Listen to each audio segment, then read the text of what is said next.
And then the news broke. Baltimore, you're getting new titties. We were like, oh my God, we're getting new titties. And then they were like, they're Cleveland's old titties. We were like, ugh. Welcome to This Is Not Happening. I'm your hungover host, Roy Wood Jr. Oh, what a party. I just need an aspirin, some breakfast, and some perfect timing. What the hell is wrong with y'all? You're supposed to be cleaning. And you kicking for. When do y'all have time to learn this? I just want to enjoy my coffee. Let me out. No. Leave me alone. Get your ass off me. He is the host of the Crab Feast podcast, Ryan Sickler. Clap your hands for him.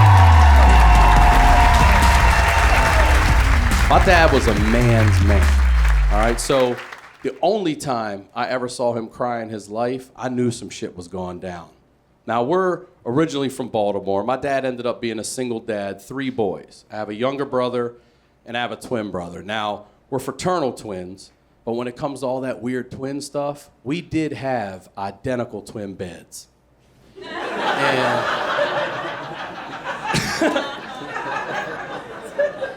in 1983, I'm 10 years old, and the Colts are still in Baltimore. Now, some of you might not know, before they were the Indianapolis Colts, they were the Baltimore Colts for decades. Yeah, thank you back there.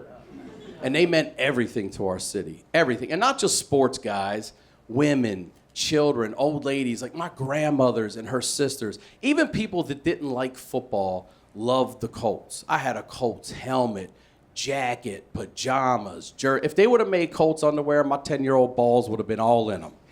We loved the Colts. And during the 83 season, my dad took us to a practice. And it was nothing like it is now, all right? There's no autograph tents and eBay. We were right down on the sideline. And this receiver named Raymond Butler was like, hey, man, you want to play catch? And I'm like, me? He's like, yeah. I'm like, oh, my God, yeah. I want to play catch. So I start playing catch with Raymond Butler. And I'm making sure I catch every ball that he throws back. I had good, soft hands. Raymond saw it. And he said, you know, we're in season right now, but what do you think about maybe next season being a ball boy for the Colts? Now, I was raised right. I know how to speak to adults. But Raymond Butler just asked me to be a Baltimore Colt. And I said, hell yeah! And immediately I felt a hand palm my face. And I knew it was my dad because I recognized his grip. And he had been standing right here the whole time. He heard everything. And he came over and he's like, what the hell kind of answer is that? And he looked at Raymond Butler. He's like, I'm sorry about that, Mr. Butler. Fuck yeah, my son wants to be a ball boy for this team. I said, that's my dad. That's my dad. Now, my brothers see what's going on, and they come over. And Raymond Butler, like I said, he was so nice. He's like, oh, I didn't realize you had 3 boys. I don't know if it would be fair just to let him do it. And my dad saw the look in my face, and he looked over at my brothers. He looked back at me, and he looked at Raymond Butler, and he said, to hell with those 2.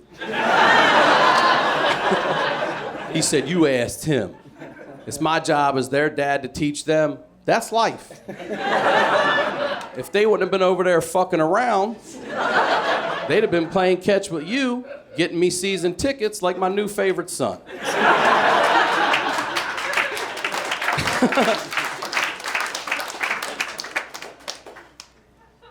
So my dad goes off and he comes back, and I'm gonna be a ball boy for the 1984 Baltimore Colts. Oh my God, we're so excited. We're high-fiving, cheering all the way home. I'm telling everybody in school, I can't wait. And then fall turns to winter. And on March 8th, 1984, I turn 11. What's up, Pisces? And a couple of weeks later, on a cold, snowy Maryland night, my dad comes up the stairs. I'm sound asleep in my identical twin bed next to my fraternal twin brother. And he shakes me awake and he says, hey,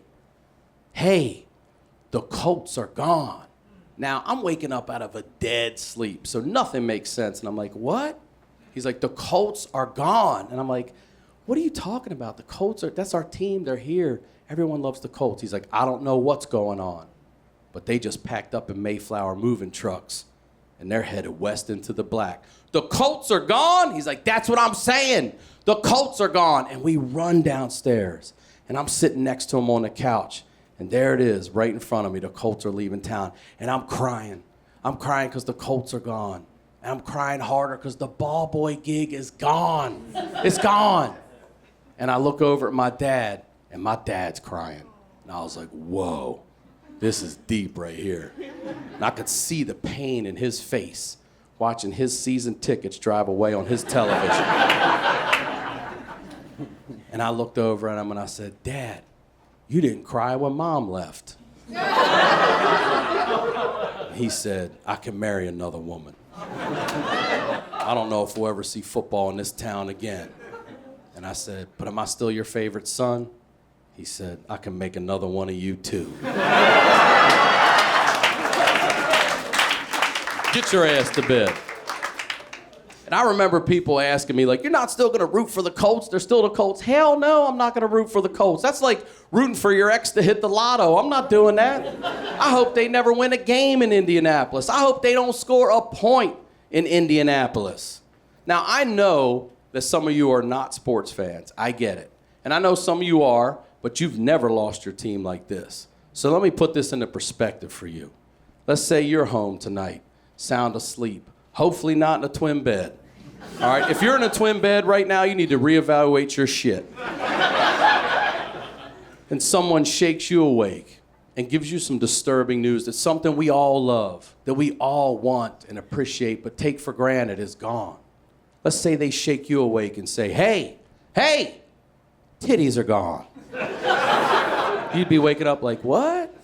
Titties are gone. Like, what do you mean titties are gone? Titties are titties. They're here. Everybody loves titties. I don't know what's going on. They just packed up in Mayflower moving trucks and headed west into the black. Wait, titties are gone? That's what I'm saying. Titties are gone. Imagine that. You go home tonight, and when you wake up tomorrow, we enter a tittyless era. It will be devastating. Everyone loves titties. Men love titties. Women love titties. Babies need titties. Titties make the world go round. It was 12 years we didn't have a team. The NFL didn't want us to have new titties. They told us, save your money, Baltimore. Build a museum. That's what they told us. We had a USFL team come in, the Baltimore Stars. They won the whole thing. Didn't matter to the NFL. We had Canadian titties come to town. Yeah, Baltimore had Canadian titties. A team called the Baltimore Stallions, the only American team to ever win the Grey Cup. That's their Super Bowl. We didn't do that for Baltimore. We did that for this country. Didn't matter.